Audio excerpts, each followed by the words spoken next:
On the night of June 25, 2009, the world received a shock that would reverberate through the hearts of millions.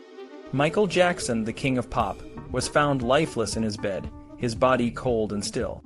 The news of his death sent a wave of grief and disbelief across the globe. Fans and critics alike were left to grapple with the end of a life that had been as dazzling as it was tragic. Over the next 2 months, Michael Jackson's body underwent 2 autopsies, and samples of his hair were taken for further toxicological investigation. The results of these autopsies painted a harrowing picture of a man whose brilliant career had been overshadowed by a life consumed by paranoia, deceit, drug abuse, greed, and manipulation.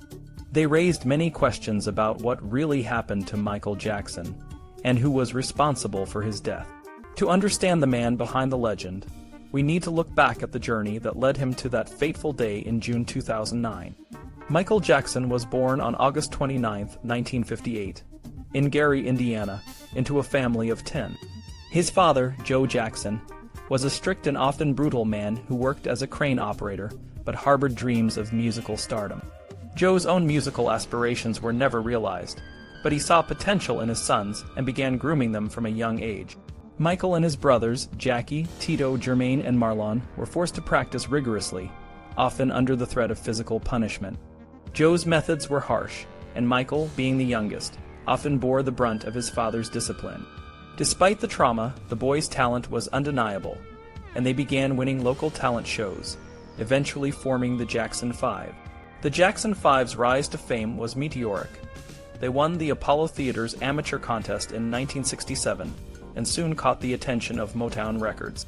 In 1968, they signed with Motown, and their first single, I Want You Back, became a massive hit. The success of the Jackson 5 launched Michael into the limelight, and he quickly became the group's frontman.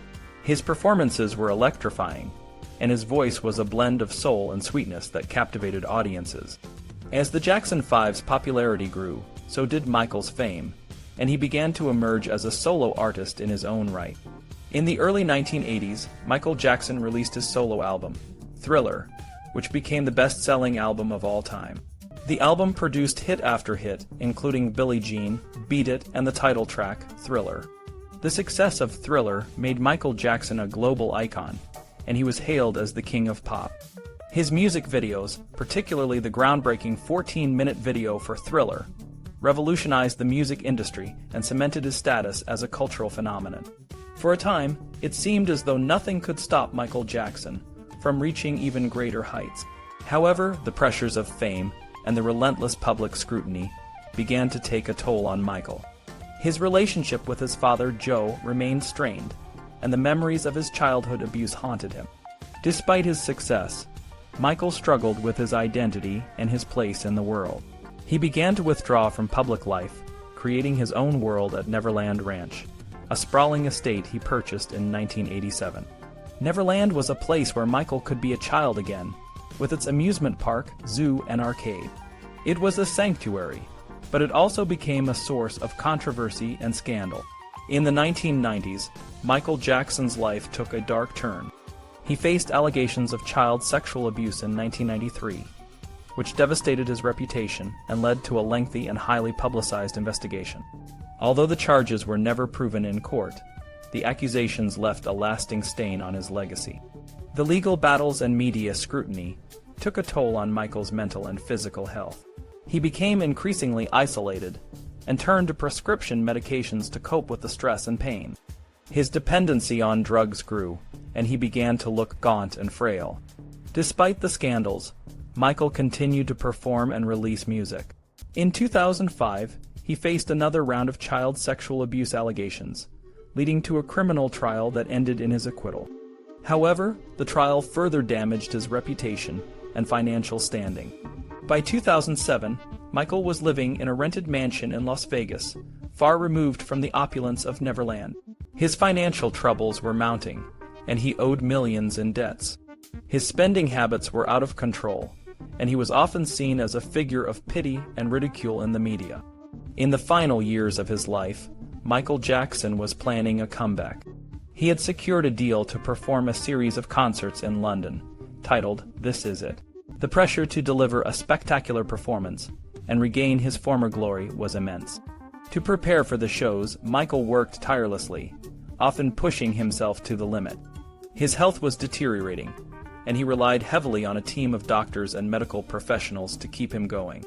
One of these doctors, Dr. Conrad Murray, was responsible for administering a powerful anesthetic, propofol, to help Michael sleep. This decision would prove to be fatal. On the night of June 25, 2009, Michael Jackson was found unresponsive in his bed. Despite the efforts of Dr. Murray and emergency responders, he could not be revived. The world was in shock, and the outpouring of grief was unprecedented. The official cause of death was ruled as acute propofol intoxication, and Dr. Murray was later convicted of involuntary manslaughter. The questions surrounding Michael's death remain, but one thing is clear. The King of Pop's life was a complex and tragic tale of fame, fortune, and the dark side of celebrity. Michael Jackson's legacy is a testament to his immense talent and the impact he had on popular culture. His music continues to inspire and delight fans around the world, and his influence on the music and entertainment industries is immeasurable. However, his life was also a cautionary tale about the price of fame and the importance of mental and physical well-being. In the end, Michael Jackson's story is a reminder that even the most brilliant stars can be extinguished by the very forces that once made them shine. In the end, Michael Jackson's life was a testament to the highs and lows of fame. His brilliance and creativity lit up the world, but the cost was a life consumed by darkness. The King of Pop may be gone, but his music and legacy will live on forever.